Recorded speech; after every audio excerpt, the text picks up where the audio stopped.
Hello student, science academy কেয়ারে তোমাদেরকে সবাইকে স্বাগতম।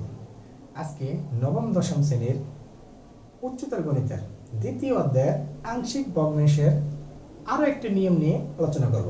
গত ক্লাসে আমরা দ্বিতীয় সমীকরণ বিশিষ্ট ভগ্নাংশকে আংশিক ভগ্নাংশে কিভাবে প্রকাশ করা সে সম্পর্কে কি একটা নিয়ম দেখেছি। আজকে আমরা মূলত কোন একটা ভগ্নাংশে পুনরাবৃত্তি ঘটলে সেই ভগ্নাংশটা কিভাবে করতে হয়, ভাঙতে হয়, সেই সম্পর্কে আমরা একটু ধারণা লাভ করব। আচ্ছা, একটু দেখো তাহলে পুনরাবৃত্তি কি? একই জিনিস দুইবার করবে, ঠিক না? x মাইনাস কত 1 আবার x মাইনাস কত 2 স্কয়ার। এখানে দেখো এই যে x মাইনাস 2টা কি পুনরাবৃত্তি করছে, তার মানে x মাইনাস 2টা দুইবার ব্যবহৃত হয়েছে এখানে। এই টাইপের প্রশ্নগুলো কি পুনরাবৃত্তি বলে। তো দুইবারও করতে পারে, তিনবারও করতে পারে। এখন যখন কি একটা হর পুনরাবৃত্তি করবে তখন একটু খেয়াল করো, তখন তোমরা যে নিয়মে কি জিনিসটাকে ভাঙবে সেটা হচ্ছে কি, হর কটা আছে এখানে একটা আর এখানে দুইটা, করে হচ্ছে তিনটা, তার সমান তিনটা দাগ দিবা, তিনটা দাগ দিলাম, তিনটা দাগের মাঝখানে কি প্লাস চিহ্ন ব্যবহার করলাম। তারপর যে জিনিসটা করলাম x 1টা আগে, তাহলে আগে সেটা লিখবা, x 2টা তারপর পরে লিখলাম, তারপর এখানে x 2টা লিখলাম। এখানে কি x 2 কয়বার আছে? দুইবার, তাহলে এখানে লিখছি একবার, এখানে লিখছি কি দুইবার। যদি তিনবার থাকতো তাহলে আবার একবার লিখতাম, ঠিক না? এখন এটার উপরে কি একটা লব a দিবা, এটার উপরে একটা লব b দিবা, এটার উপরে একটা লব কি c দিবা, ঠিক আছে? তারপর বাকি অংশগুলো আগের মতনই করবা। আগের মতন কিভাবে? এই হর দ্বারা প্রত্যেকটা লবকে আমরা গুণ দেব। তাহলে এখানে লব পাইছি একটা, এই একটা, এই একটা, এই একটা। এখন চারটি লবকে যদি আমরা গুণ করি তাহলে একটু খেয়াল করো, চারটি লবকে গুণ করলে কত হইতাছে?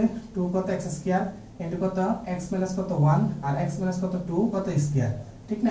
তারপরে x মাইনাস 1, তারপর কি x মাইনাস কত 2 স্কয়ার।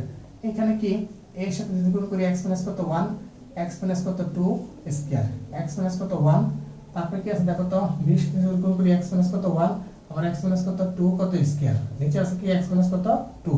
আচ্ছা, প্লাস আবার c এর সাথে গুণ করি x মাইনাস কত 1 আবার x মাইনাস কত 2 কত স্কয়ার, নিচে আছে কত x মাইনাস কত 2 স্কয়ার।